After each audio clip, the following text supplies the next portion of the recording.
Hi, I'm Greg Sizemore, President and founder of the Construction Users Roundtable, commonly called CURT. CURT is an organization that focuses primarily on the owner's needs, but also on the industrial contractor and other vendors as well, bringing perspectives, experiences, and resources where and when needed to the decision makers. We're about things such as safety, modularization, pre-assembly, job site productivity, all sorts of different initiatives that we help owners with who struggle. We bring them together in a consortia, allow them to share best practices, benchmarking, exchange resources, and frankly, help them become better decision makers. Construction's hard, and we at CURT aim to help. You're listening now to Construction Connection, powered by CURT, and we are delighted to have a friend of mine and new member in our organization, Dr. Dan Carlin, who is founder and CEO of World Clinic and founder of Job Site Care. Dr. Dan, thank you for joining us and taking time out of your beautiful New Hampshire lifestyle to spend some time with our CURT folks and those who are interested. Thank you so much.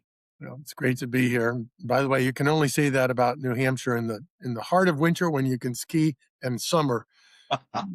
Spring's not so great. Anyway. So I've heard. Correction. So let me tell our listeners a little bit about Dr. Carlin. As I mentioned earlier, he's the founder and CEO of World Clinic and the founder of Job Site Care, where he helps redefine how medical care is delivered to a highly mobile workforce. Sound familiar, listeners?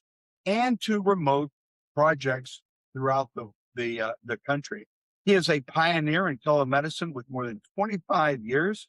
He's dedicated to ensuring that people have access, not just to medical care, but to expert medical care anytime, anywhere, whether they're on a remote construction site, traveling internationally, or working in some of the world's more challenging environments.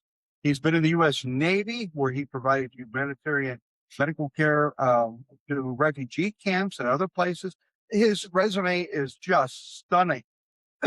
And today, through World Clinic and Job Site Care, Dr. Carlin helps organizations improve workforce health, medical readiness, emergency response by really providing advanced telemedicine, connecting all the technologies and some proactive healthcare strategies, which we're going to talk about. It impacts the bottom line. It affects risk. It affects workforce retention. It impacts the EMR and workers' comp rates. And we're going to learn more about that as well. He's been on the Today Show, so we feel very honored. He's been on Dayline NBC, Oprah Winfrey, and even BBC picked up his story. Carnegie Mellon graduate and a Tufts University medical school graduate. Dan, it's great to have you with us. So let's jump right into it. So you founded these things a while ago, long before telemedicine became mainstream. What problem did you see that others weren't recognizing, and how has that evolved into the vision you have today, particularly for our construction industry related listeners? Sure.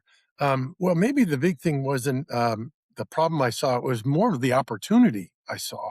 I spent a couple of years at sea, courtesy of Uncle Sam. I spent a year overseas in some pretty hairy spots on the Afghanistan border. What I could see was a lot of disease, a lot of illness, a lot of injury, a lot of trauma. And I could see, my goodness, if these places were connected to the rest of the world, I could import the medical care. Now, I was a young guy when I was in these places. And when I called for help, say from Northwest Pakistan, I could only call at 2:00 in the morning when the local phone system wasn't overloaded, right?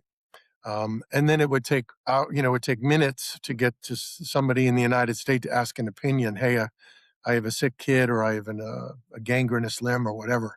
So I was exposed very early on to, wow, these are problems. And then when the internet appeared, I saw a huge opportunity. Said, oh my goodness, I can connect almost anywhere in the world. And that was the really big thing, is that I was really lucky. I had these formative experiences, problems I couldn't solve. And then when I left the service and started taking care of ships, and the internet started happening, and these captains on these ships were saying, hey, you need to get on the internet if you're going to communicate with us. I saw the two of them come together instantly and said, okay, there's a big problem out there and there's an extraordinary opportunity in hand. Um, so I saw the potential of it. Um, it's been a How did while. you morph that into the construction industry? Because some of those remote job sites that you Yeah. mentioned, we experience, whether they're data centers or manufacturing facilities, or some governor's giving somebody a tax break for 1,000 acres out in Hell's Half Acre, Nevada. Uh, Yep. help us understand how it morphed into the construction business. Sure. So I caught a big break in 1998. I had emailed a solo Russian sailor to operate on himself to save his arm, and by extension, his life. He was nowhere near in the remote South Atlantic. Anyway, I became well known. I had like Andy Warhol's 15 minutes of fame. And one of my professors at New England Medical Center called me up and said, "Hey, we have a big construction project in West Africa. It's not going well. Can you step in here and do what you do with telemedicine?" So I brought a U.S. nurse practitioner in. He was married to a girl from Ghana, which was a perfect fit. And we started Oh, yeah. doing field telemedicine on this 2,000-man construction site. That's where I cut my teeth. Then, as the years went by, it was an interesting patient base. Um, I started getting a lot of super yachts around 2004. And then the families that owned them by 2007 were saying, hey, just take care of our whole family. We're in 3 countries and 7 homes. Just figure it out. Give us an infrastructure. And then one of those places that they lived on were these remote islands in the Bahamas. And that I became known as the island telemedicine guy, the island doctor guy. So if you had a billionaire's private island, it was highly likely I was the guy on call to your island 15 years ago, 20 years ago. So through that connection, I met Moss Construction Management. They had heard about me as the island telemedicine guy, and they were building a big resort at Chub Key in the Bimini or the Berry Islands of the Bahamas.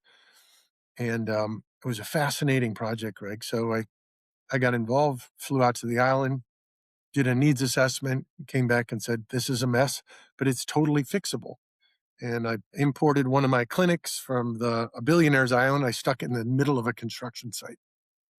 Interesting. You had to What? be a pioneer in that work. Oh, yeah. Yeah. I was definitely a pioneer. Lewis and Clark, pick one, right? You're one of those Yeah. guys, there's not knowing Yeah. around. But tell us how that worked out and what some of the challenges were and why it's relevant for today, Dan. Well, so this is sort of where I cut my teeth in construction was West Africa. That was a big project, came to an end. But this island project where it really happened, because remember, a lot of technology had advanced. So we were doing video, right? So I had set up this island and I trained the safety officers. You get an injury, bring him to this room, turn on the video. Me and my partners will see the injury.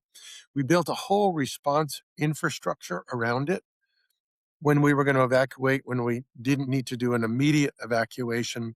And obviously, a lot of care was happening now on site.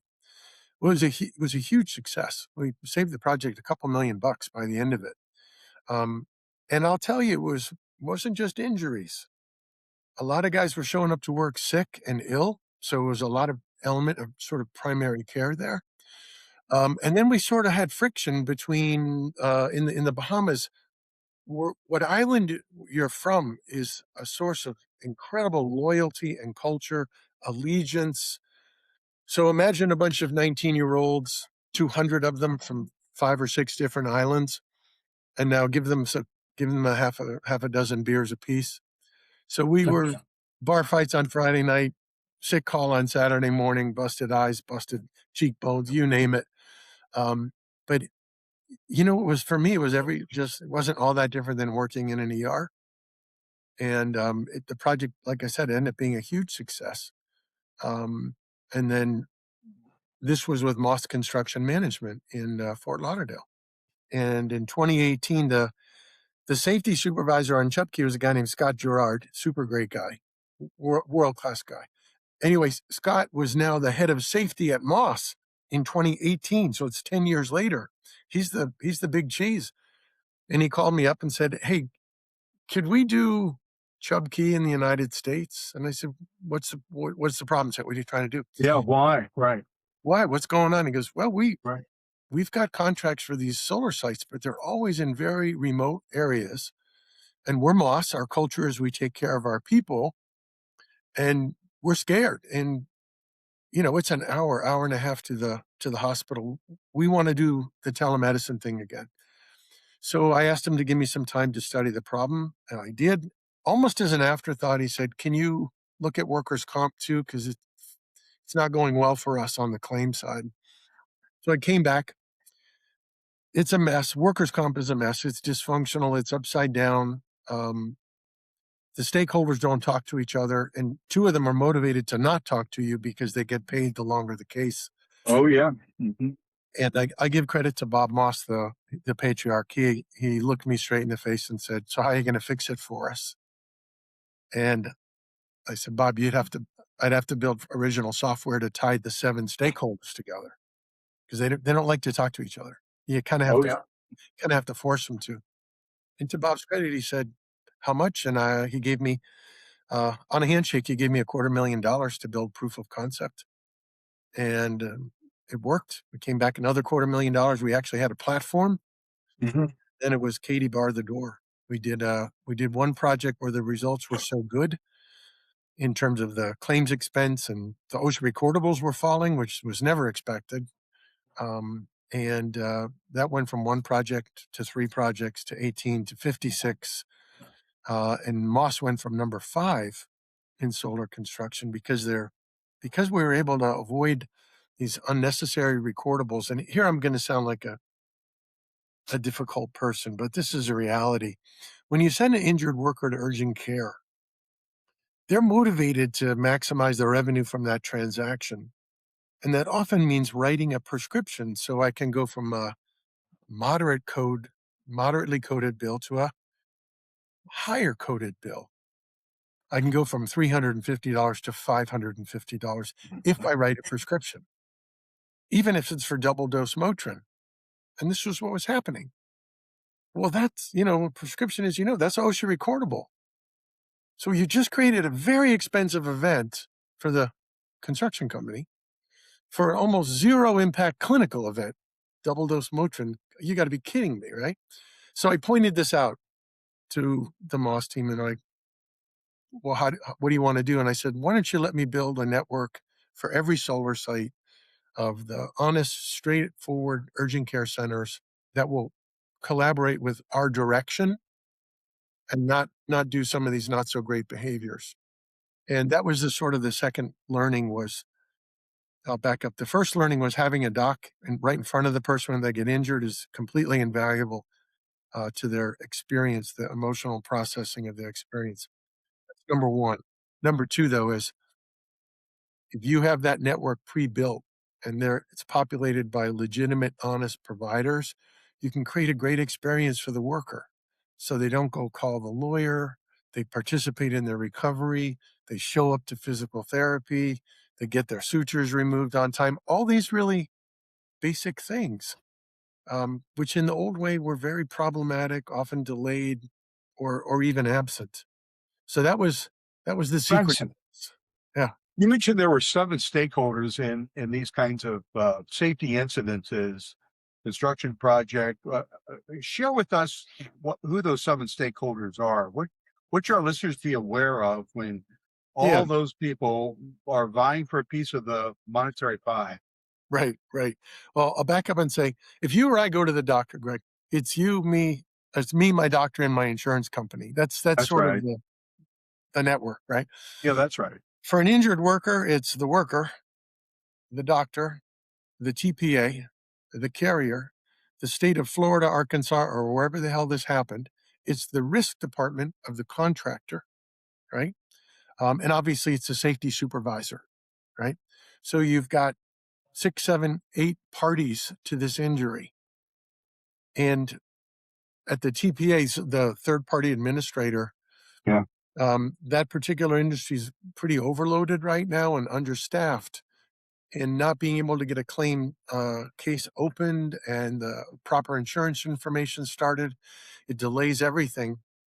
And it creates a situation where the worker and the supervisor, the safety officer, they don't know what's going to happen next. Mhm. And of course, the worker's like, the hell with this. I'm calling a lawyer. I don't, when am I going to get my x-ray? When am I going to get my Right. MRI? When do I see the plastic surgeon to reassemble my face after the I-beam has caught me, right? It's really simple stuff. So by creating the software, we would see the injury first on video. We'd log it, document it, injury report, and then push it to all these parties. Push it immediately to the TPA. Um, and then ask, hey, can you give me a claim number? My guy with the face, he needs a plastic surgeon. And I, as a doctor, am saying this has to happen within 24 hours. And the TPA will be like, oh, okay.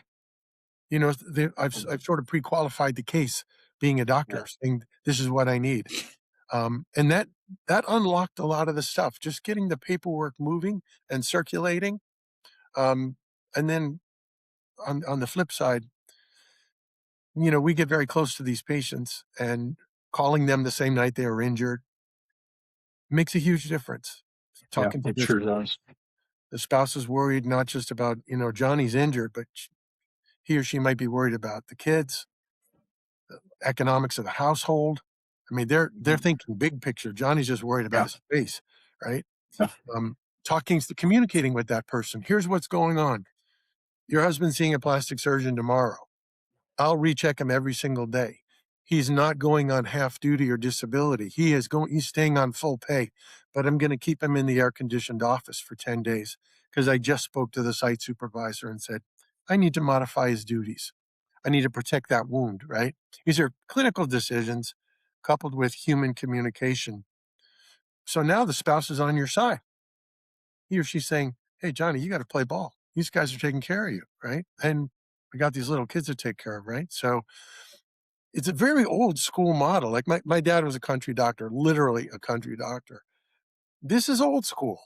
Like you got to look at the big picture, leverage the technology, do the video link, the phone calls, all this other stuff. But you got to talk a lot, and you got to talk Right. people from a place of anxiety and sometimes anger into a place of, all right, I understand the process.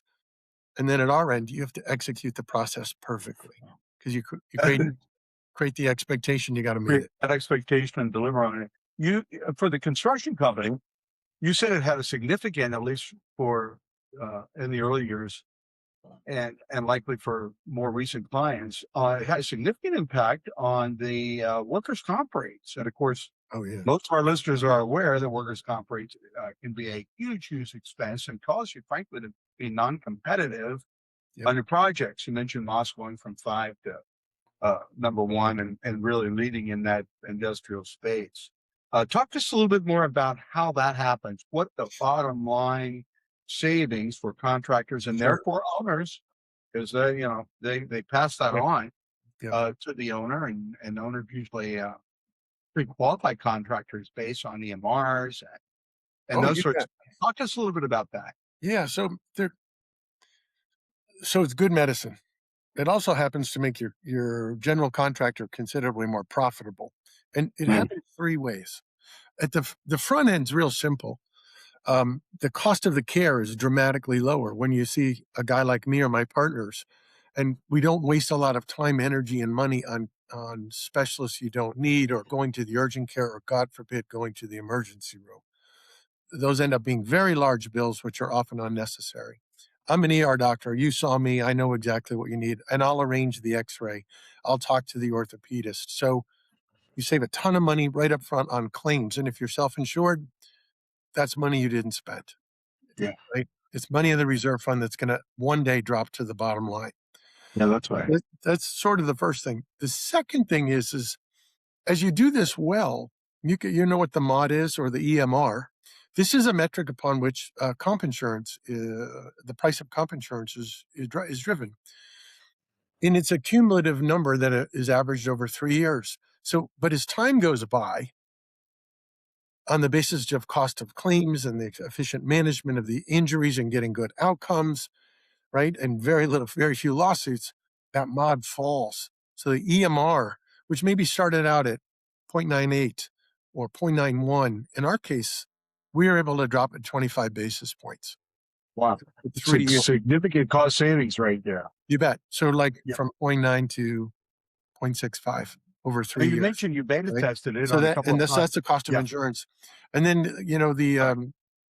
probably the third place where you're going to really feel it, um, is that your workforce is becoming more efficient.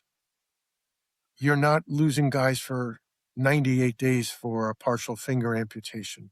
You're losing them for 3 or 4, returning with modified duties, right? They're coming right back to work. And so your overall replacement cost of an injury is going way, way down. Your CFOs know this, the risk managers know this. Boy, they know this cold. For every injury, the like claimed cost of the injury, the real cost of the injury is somewhere between 5 and 7 times more because of its overall impact on operating costs. So I didn't have to replace this worker. I sat him down for a week and a half, but I didn't lose a welder, right? Or I didn't lose a rebar guy or concrete guy. These are highly skilled people. These are dollars and cents. Um, there's a non-fiscal component at the enterprise level too, which is it's a culture thing. You know, you're demonstrating loud and clear you care about your workers, and this is Moss's reputation. What a surprise, you know. We just met. We're starting to do a little bit of work with DPR. Almost identical culture, guarantee it. You talk to these people that work there; they're proud to be working there because they feel they're inside a culture that they believe in, and they don't leave. This other sort of other thing, this culture thing, your retention rate of your skilled labor is going up and up and up because you've created a culture where people feel cared for. It's not just about dollars anymore. I mean, the salaries are reasonably fixed, All but right. everybody wants to work in an environment where you feel valued, right? This turns into money when as your worker retention rate stays high. Absolutely. Yeah. Fascinating. You mentioned you beta tested this on a couple of projects early on with Moss particularly, and then it's morphed into almost 60 projects. What is, are there pre-qualifiers for where this model works best? I mean, does it work when you're, you know, uh, doing a major project, but you're only a few miles from a major training center like University of Cincinnati Mm, Medical Center? yeah. What are the pre-qualifiers on where this service works best? Okay. I'll start by saying it works everywhere, but the places it works best, remote, big, middle of nowhere, right? And you're doing higher risk labor stuff. You know, Mhm. solar fields are a great example, but so are data centers. Middle of nowhere, skilled labor, man camps. That is sort of that's your best case application right there. Now, I'll also tell you we have a bunch of projects in downtown Miami, and the reason is we see the worker first before they're fed into the South Florida urgent care workers' comp lawyer community. I'm I being a see. jerk. I'm being a jerk. I apologize to those counselors who are not part of that. But I see them first and like direct the case before they fall off the wagon or they go to the ER, at which point they get pulled right into this community where a minor injury becomes multiple Major injuries, costs. injury creep, the lawyer's involved. We started out with the shoulder, now it's the back. It's 2.5 years later, now it's the hip. And what started out as a $40,000 shoulder injury is now a $1.6 million multi-joint chronic disability claim, lifetime income claim. On- only because it was mismanaged. Mismanaged. Yes, that's a Yes, nice way that's a nice, that's a nice way of putting it. uh, what is the next generation of this service, Dan? What's your vision for the future? What can this become? What are you guys thinking about? Yeah, I know you Yeah. must have some competitive. You don't want to be too forthcoming because of competitive intelligence, but what's next gen of this looks like? I don't see this backing up on the expressway, the construction industry expressway. It's going to go forward somewhere. Yeah. Yeah. It's going to go forward because it makes economic sense. Construction is a small margin, small profit margin Yes. business, right? Yes. And if I save the big general contractor $1 million in claims, that's substantial in Yes. relation to their net profit. So, but let me talk a little about the stuff I get excited about. Please. Um, I'm seeing a whole bunch of sort of digital applications maturing now. The wearable technologies I love. I had a nice exposure to them through my military friends, and we have a bunch of veterans in the company, docs and corpsmen and medics, so they're completely comfortable. What they saw on the battlefield, the soldier wearing the combination position beacon vital sign monitor, high risk environments. I love that device, and we're starting to fool around with it in high heat environments because where you're building solar, the ground temperature in Yeah. early August is 125, right? So the wearable technology that enable remote monitoring for position and vital signs, that stuff is exciting to me. It enables me to monitor a workforce as a clinician as opposed to just treating the injuries as they occur. So I really love that stuff. The other thing that I really like is when you think about this the data this stuff is generating, and then you couple it with the clinical outcome data that me and my guys generate, it starts to look like a training data set for AI. And it is. Mhm. It And is. it is. Yeah, Yeah, we talked that before the show. yeah. We just brought in a hot shot from UC San Diego, and like we need you to put this together end to end. We know it's early, but I need the architecture, the data architectures that in 2 to 3 years, when we've got a couple more thousand injuries under our belt, and these injuries are occurring in relation to or coupled with remote monitoring and position stuff. Now you have an actionable data set and actionable intelligence, which closes the feedback loop back to safety. This is like super important.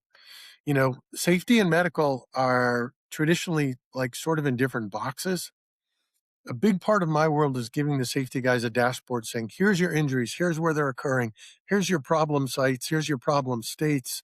And oh, by the way, here's an injury pattern that has occurred at 6 different sites in the last month and a half. What the heck is going on? Right? This is a true story, but I love the idea of getting to the point of with these new technologies, connecting safety and medicine into a single continuum, right? Mhm, mhm. Monitoring the guys like me like to monitor these people, keep them out of trouble. I see some guys overheating in the field or a big drop off as an activity in his physical activity and the temp's 110. I want to send my medic out, go get this guy. Or I want to call the supervisor and say, hey, Charlie, sit this guy down for an hour and a Put him half. down. We have a cooling station back here. Bring him to the cooling station. I don't like that. That's only going to get better and smarter as we collect this stuff, tie it to outcomes, and then bring these elements of artificial intelligence into validating, interpreting the data. That's exciting as hell. It sure is. You kind of opened the door. I'm going to give a pitch now to our listeners for the Current Solutions portal powered by Commodore, which is the platform. What we've done in the last few months is we have taken 30,000 independent elements of our current body of knowledge and put them in a non-hallucinating, traceable platform. We contained it into a vault, and it allows our current members to ask any questions about projects. We've overlaid it with the OSHA regulations as well. It's multilingual, it's 24/7, and it's free to all of our current members. So if you're interested in learning more about the Construction Solutions Portal or about membership in the Construction Users Roundtable, CURT.org, that's CURT.org is our website. You can find phone numbers and emails of people who can help you learn more about that. Dan, one of the things that we're seeing in safety, at least with our industrial safety professionals at CURT, is a more whole person approach to wellness. And that involves mental wellness, bringing out of the closet those stigmatized Yeah. behaviors which may have been tabbed, suicide prevention, mental wellness, mental health, and bringing them into the spotlight and really helping our workers becoming uh, more well, if that's a term. How does this remote medical care address the mental health issues of our workforce? You know, it was a foundational question for us 3 years ago. We had a suicide on a site. I won't name the contractor, No, site, of or anything. course not. Yeah. We had a suicide, and we met as a team. And I have some passionate guys and women working for me. And one women career nurse practitioner said, "I think we're lying to ourselves. We hold ourselves out as the guys who take care of the construction village. And by the way, we just missed it. Strike. We dropped the ball. This was in our village." And she was right. She was 100% right. I'm focused on illness and injury and blah, blah, blah. And this was a poor guy in chronic pain with a drinking problem, right? Gradually becoming isolated. And you find out this all after the fact, not talking to his friends anymore, didn't go home last weekend to see his family 6 hours away, and took his own life. How That old was, was he, curiously? hmm? What's How that? old was he? How old was he, He was curiously? 47. Yeah, we see that a lot with these middle-aged and even young people, especially on remote sites where they're holed up in a cheap hotel room, or maybe they drag the trailer along and Yep. extended period of times away from support, away from their church, their kids' Yep. activities, their You spouse. got it. You got it. And it really is a breeding ground for unhealthy uh, Yeah. behaviors and It's mental wellness risk. Yep, it's a breeding ground for social withdrawal, substance abuse, and then of course self-medicating for chronic pain because you're Oh, so far yeah. removed from medical care. You don't even have a doctor anymore. So that got our attention. We started turning the model around. So our medics undergo pretty intensive mental health training.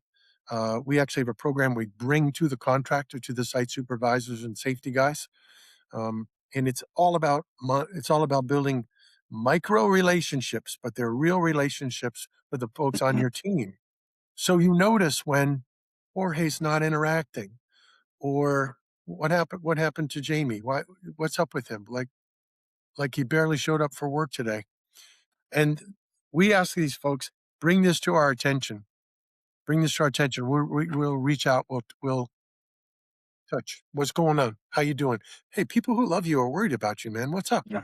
These are very authentic. These are often profane conversations. These are not highfalutin clinical conversations. It's like, dude, people who give a shit about you are worried Yeah. about. Yeah. I'm worried about you. What is up? And um, we've been unbelievably successful at this. I'm not overstating it. We caught 2 suicides. One guy with the damn gun in the glove box and a plan for ending his life after work. And one of our medics, this young woman, unbelievable. Unbelievable. Right there is worth the whole She effort for did. Yeah, sure. she went out, talked to this kid, and brought him in, and we end up getting him help and all that. But it was a layered thing. The supervisor noticed something was wrong. The team leader noticed something was wrong. He told our medic something was wrong, and holy cow, something's wrong, It's right? fun. Yeah. So, um, And your goal was intervention, not to correct it necessarily at that right, place, but to prevent it and get the guy or gal into an area of exactly. mental health resources. Yeah. Let me give you Sure. one thing on that. And there's an Yeah, irony in please. construction. It's somewhat generational. Like you and I are about the same age. It's like you're raised to be tough and rough and tough, and Right. you absorb pain, but no problem. But would you hesitate for a millisecond if a friend of you asked for help? No, you wouldn't, because you take care of business. You take care of business. So this is all about recognizing you have a responsibility to your community. Yeah, you might be a hard ass. You might be a tough guy, right? But if your coworker notices you're not walking right because you're in pain, somebody needs to be notified of that, right? Take care of business. Take care of the guy next to you. Take care of the woman that's in the office that's not acting right. You're in community now. This is a powerful message to the construction community. Yes. These communities are so similar to the military, Greg. It's not funny. They're brought together for a mission. They form these intense emotional ties, and then the mission ends, and they're scattered to the winds. This is our primary message to the industry. You got to take care of business by taking care of each other. Because I This know is you're also a workforce retention issue because when people, like you said before, uh, the pay is within a stated range, the Yep. per diems and all that. But what really makes a difference is, can I go someplace where I'm valued, recognized, heard? I have a seat at the table. I have affirmation from my people, and I have resources should I need them, whether physical, emotional, or otherwise. That's a retention strategy in a very Yeah. tight Yeah. labor market, probably tighter than we've ever known it. Certainly, Yeah. anyone who's ever alive has ever known it. And Yep. so this becomes more than just noble and moral and the righteous thing to do, and that's the first driver. But there are significant unintended positive consequences for dealing with these things. Uh, Um, I'd, I'd be quickly, I'd be more blunt than you, Kurt. I think you're being diplomatic. This is good for business it because the is other good for workers business. notice. Yeah, No, they yours to notice. say. Yeah, no, it's like they noticed the kid on the crew that's putting the panels together, whatever. He noticed, hey, look what they did. Look what my boss did for my best friend who's in trouble. They notice. And then it becomes part of a reputation. And then you become magnetic for talent. Boy, that's a golden nugget right there. It's a part of your reputation. You get it out there in the marketplace. It's your ambassadors or your employers, and it becomes a magnet for talent. Absolutely. Well stated. As we begin to wind things down here, Dan, if you could give every construction owner or contractor or project exec one piece of advice about preparing for the workforce of the future, what would that be? Just enlarge your vision of what your workforce needs. Mm-hmm. And some of this is cultural, some of this is generational, some of it's technological.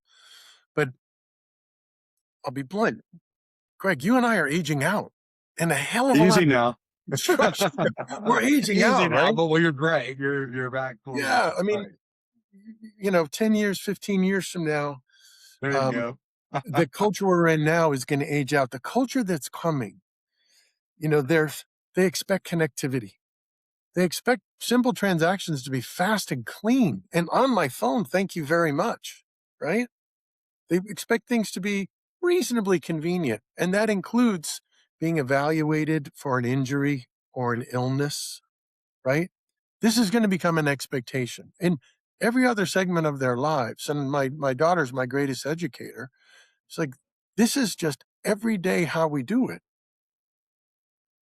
Part two That is. is, part two is, if you know this, then maximize this worker's experience of your company, right? Of your company. Define your culture, live it. Don't just talk it. There's so much of that stuff going on. But talk is cheap. Live your culture, right? Take care of your people. Use these simple tools to do an easier, cheaper way of really taking care of your people. And then I'll say the last thing is this is always a battle for talent, and good cultures attract really good talent. They attract loyalty, right? Career building. You don't have to worry about who's going to be my replacement because the guy leaving has already said, she's my replacement. I'll kill you if you don't hire her. She gets our culture. Again, these things, they're all good for business. They're also good for just being a human being, right? Boy, what a great statement to end on. They're good for business. They're good for our industry. They're good for just being a good and decent human being. We've been talking in a fascinating conversation to Dr. Dan Carlin, founder and CEO of World Clinic, and also Job Site Care. If you'd like to learn more about that, you can call the career office. We'll get you in touch with Dan or Frank and some of his team. And we appreciate, Dan, you taking the time. I know you're very, very busy. Also want to thank you on behalf of our industry and our members for what you're doing. It's a noble calling you're pursuing, and you're pursuing with Thanks. a lot of passion, a lot of resources, and that's come through here in our time together today. So thank you for that. We've been Sure. talking to Dan Carlin, Dr. Dan Carlin, and you've been listening to Construction Connections, powered by Kurt, and we will see you on our next episode. Thank you so much for joining us.